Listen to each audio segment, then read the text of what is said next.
आगे खबर भोपाल से। बीजेपी का नया प्लान। जी हां, कर्नाटक चुनाव के बाद अब बीजेपी नया प्लान तैयार करने जा रही है। मोदी सरकार के 9 साल पूरे होने पर यह तैयारी है। आपको बता दें कि बीजेपी अब बूथ मजबूत करने को लेकर तैयारी पूरी जोर शोर के साथ कर रही है। 22 प्रकार के कार्यक्रमों से मतदाताओं को बीजेपी अब जोड़ने वाली है। साथ ही साथ आपको ये भी बताते चले, 80 साल के बुजुर्ग और विकलांगों को अब टारगेट बनाया जाएगा। इलेक्शन कमीशन के निर्णय के बाद अब घर से वोट डालने की भी तैयारी है। तो प्रदेश अध्यक्ष वी डी शर्मा ने बूथ जीतने के लिए टिप्स भी बाकायदा दिए हैं और एक एक वोट को टारगेट करेगी अब बीजेपी। तो बीजेपी नया प्लान तैयार करने जा रही है। हमारी सरकार के 9 साल पूरे हो रहे हैं, तो 9 साल के अभियान में 1 महीने घर घर संपर्क चलेगा।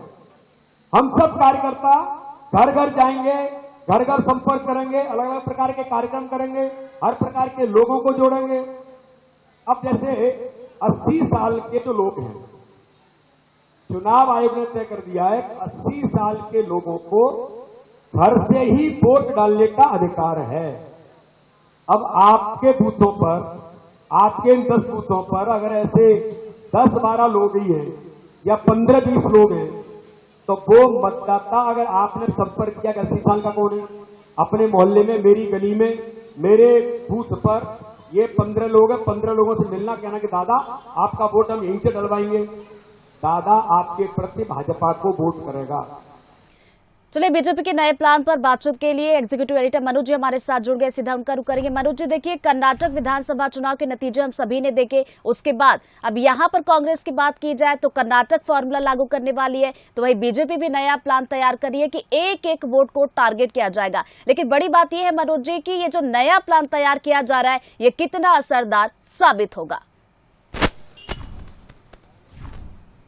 देखिए, भारतीय जनता पार्टी ऐसे तमाम तरह के प्रोग्राम्स लेकर चलती है जिससे बूथ को मजबूत किया जाए, और बूथ जीता चुनाव जीता बीजेपी का ये नारा भी रहा। लेकिन बूथ को कैसे जीता जाए, तो 9 साल प्रधानमंत्री के पूरे हो रहे हैं, तो प्रधानमंत्री के ऐसे कई तरह के कार्यक्रम हैं, चाहे हम विदेश नीति की बात करें, स्वच्छता मिशन की बात करें, या फिर प्रधानमंत्री आवास की बात करें, आयुष्मान कार्ड, ये सब ऐसे हैं जो कहीं ना कहीं एक एक हितग्राही उससे जुड़ा है।